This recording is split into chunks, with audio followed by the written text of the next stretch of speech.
Roll. Good morning. Director Conroy. Absent. Garbarino. Here. Roswell. Here.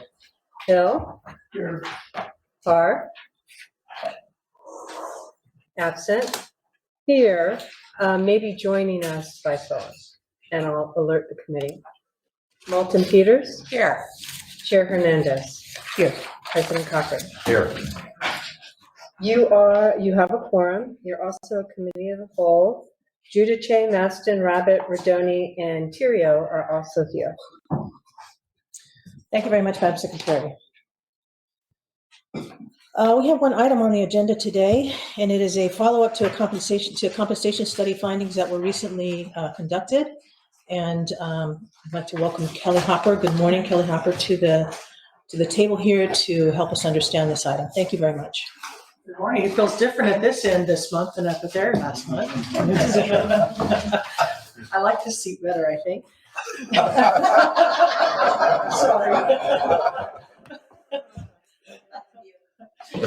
Sorry about that.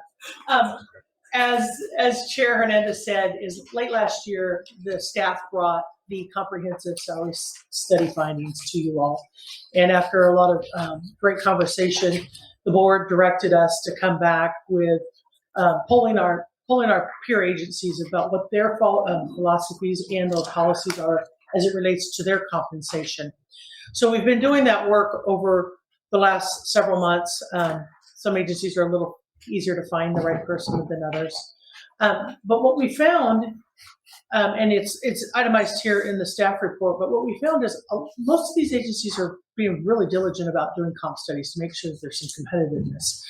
Where the struggle is where kind of we are as an agency, is not a lot of them have an established policy. In fact, we only found 2 agencies that had an established policy.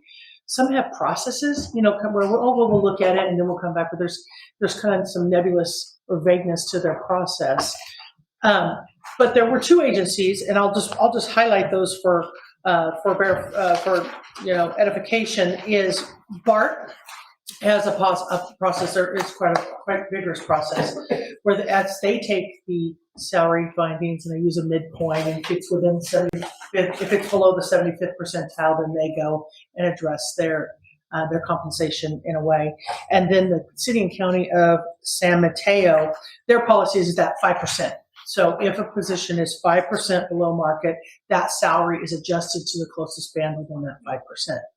The other agencies, it's just a little bit more like process, or some of them have none. And in some of the discussions with some of these agencies, they are in the same position that we are. Is a lot of times the board, they get these findings, like, what do you do with it? What do you do with the findings? Where's the line that you start addressing? So we wanted to bring that forward to you all this morning in response. I do want to note that on the last page of the report, we talk about there are about 6 positions that are significantly out of market in the organization that came as a result of the findings. These positions have been flagged, and that are more than 15%. They're more than 15% out of market. So absent an established policy, what we would do is we would try to come to the board and try to address those in some way, but really it would be helpful for the board to have some discussion and maybe give us some additional direction of how we need to proceed with that. Dennis, is there anything you wanted to add to that? I'll wait till the discussion of the committee and then chime in as appropriate. Thank you. Thank you very much. First, I want to thank Kelly for your presentation and the report. It's good information. It seems clear that there are a couple of tasks. I know that you have not made a recommendation to this board, but there are a couple of important actions, I think, that are really necessary. Certainly one is to look at the policy, or creating a policy that would help to guide staff in terms of staying in the right place in terms of compensation for our employees. But really, it is a very unfortunate oversight and unfairness that these 3 individuals these 3 job titles here that are classified on the page 3 of the report are not compensated at the appropriate level. So I would love it if this board today could give some direction to the staff as to an immediate correction for those 5 staff folks And then also to, at some future point when it's appropriate, come forward with a recommendation for some policy changes that will help guide staff to make future decisions, appropriate decisions in terms of our compensation relative to the information that's provided to us through the compensation studies. So with that, I'll open it for Dennis to make additional comments, and then we'll open it for board comments. Thank you. Thanks, Madam Chair. Staff is teeing this up to have a conversation and to seek guidance. And if it's a pleasure of the committee, we could come back next month to fix these 6 positions that are woefully out of whack from a compensation perspective. It creates a fairness issue, and if the employee were to leave tomorrow, we would not be able to fill it. We'd have to raise it up, and that's arguably unfair to the person who's currently serving the position. The last time we did a compensation study, we had a handful of positions also that were out of whack, and we didn't have a policy, but we came back, and then the board took action to bring those to the average, if you wish. And so if that's the direction of this committee, we can come back next month on that. To develop a draft compensation policy would take some time, and so that would be something that we could bring at a future meeting, and we can give you several ideas, and then the committee could discuss those and see which items within that they like or don't like, and make a decision if that's something that's of interest to this committee. Thank you very much, Dennis. Yes, Director Goswell. Well, I don't know if it needs a motion, but I guess I would make a motion that we direct the staff to come back next month to address these 6 individuals. I don't believe we can do a motion because it's not listed as an action item, but I think we're hearing loud and clear that this is something that needs to be fixed immediately. So we'll come back next month if that's the consensus of the committee. Madam Chair. Mr. President, I think Director Goswell was not finished with his comment. I think you said you're going to do it. I see that a couple of these other agencies use 5%, so it sounds like that's what you'd be coming back with, different options for us as to what to address. And I don't know how many people are in the 10% category.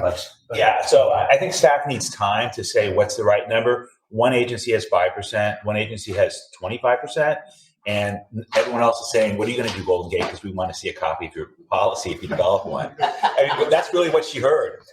And so I think staff will need some time to look at that and look at it.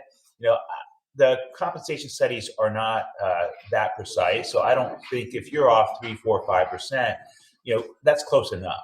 No one's going to make a life change. I don't think there's a fairness issue, and one agency could be behind on their salary survey and do a pay raise a month later for a little bit. So I think we'll need some time to kind of huddle internally to see what seems appropriate, understanding the imprecise nature of compensation surveys, and then come back with the policy. But I think that what we've had as an informal policy, never in writing, is that we want to be about average. We don't want to be the highest paying. That's a bad headline. It's not fair to our ratepayers. We don't want to be the lowest paying. That's not fair to our employees. And so, we'll play around with some ideas, look at those 2 policies, and then we'll give some ideas to this committee to kick around and say, where do you want to land? But I think we'll need a couple of months to do that, if that's okay with the committee. Sure. Director Maston, I believe, is next. Thank you. Did you find any agencies that had a process relative to being, significantly overcompensated, and they Y-rate them or anything like that? So we did not look at that. However, the district has a policy which we have not used in a long time, because we're not typically over, where we have under our HR guide where you can, what they call, red circle them so that they don't get cost of living raises until it gets back in. And we don't have any positions that are that much overcompensated. If I could jump in, though, we did do some fixes based on 2 compensation studies ago. One was non-represented and one was represented. And we had a represented position that duties had changed, so it was high. So we fixed that, which means we lowered the salary. And then for the other one, it was one of our employee groups was high. So we negotiated with that union so that they received a lower pay raise in the coalition that cycle to bring them a little bit closer. So we have used the data in the past, but we don't have a formal policy. And so every time we use it, there's a gray area, and maybe that's good.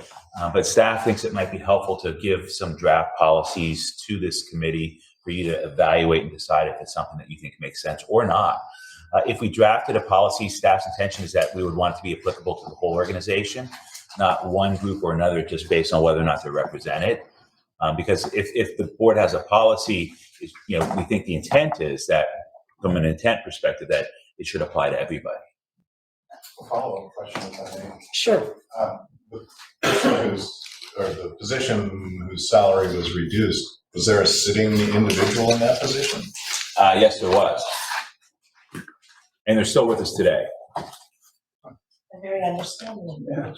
Apparently. President Cochran, did you have a Well, comment? Dick pretty well answered my question, looking at the guys in the 10% area. But on that one employee, Dennis, that we lowered their salary, didn't we Y-rate him? We froze the salary. We froze it, but it was actually, no, we lowered it because the job had changed. So someone had a position and some tasks were taken away from it, and then the compensation study identified. It's a great employee, by the way. Some work was taken away, so it wasn't really the same job, and salary survey said this isn't appropriate. And so we took an item to the committee and the board to acknowledge the change in the duties and the change in compensation commensurate with that, because it was significantly out of whack. In the past, we've just done things that are really outliers one way or the other. And so having a policy framework will, I think, have a good discussion with this committee at a future meeting. I believe Director Hill is next. Two questions, and I don't know this very well. Does this include burden?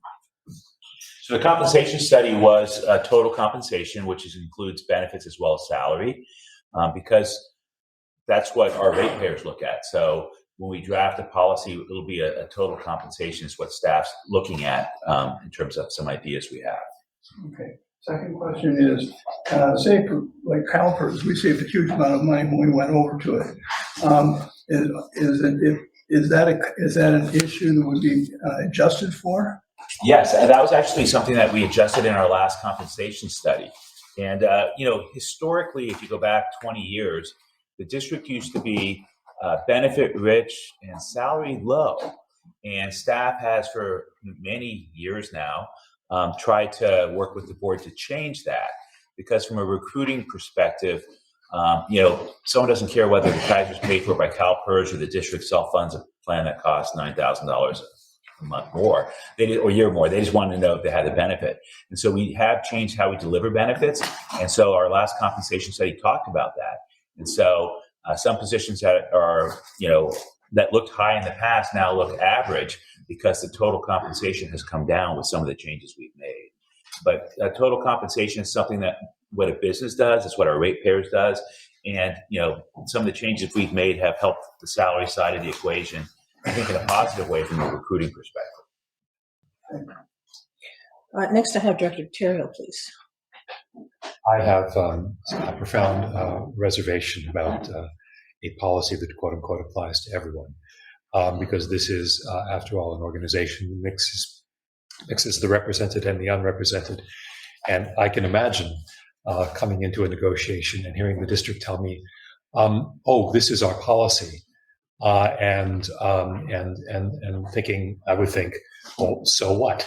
That policy is nothing as far as this negotiation is concerned. But I'm sure that I would hear that from the district if there were a policy, because that's what it's for. I have real reservations about a universally applicable policy. That's helpful feedback. That's very helpful feedback.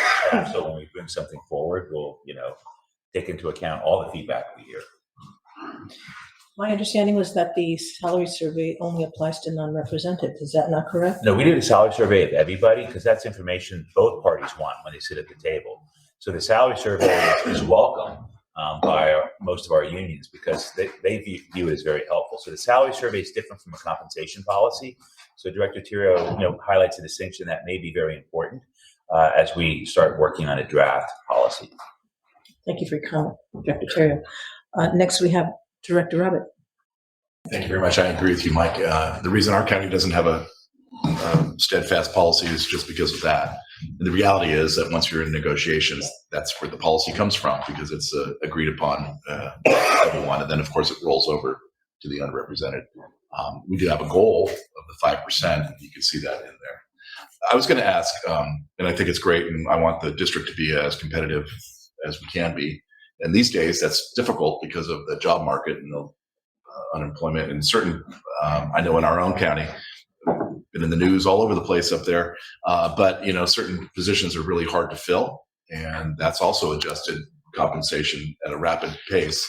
And I'm wondering, kind of a side comment about any kind of vacancy, any positions that we have at the bridge that are have a higher vacancy rate than one would anticipate, and then what we need to do with those salaries as well. Yeah, we have just a handful.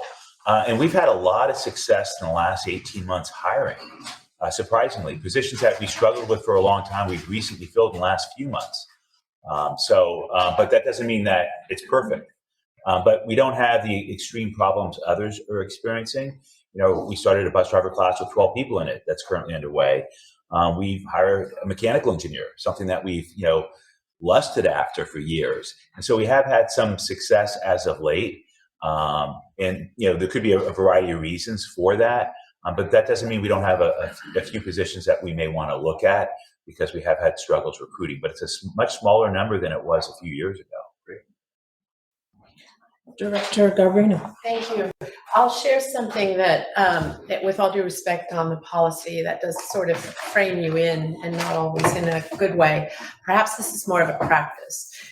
Keep in mind, it's coming from someone who was trained as a special education teacher, not a business person, but found myself in a place where I was doing negotiations.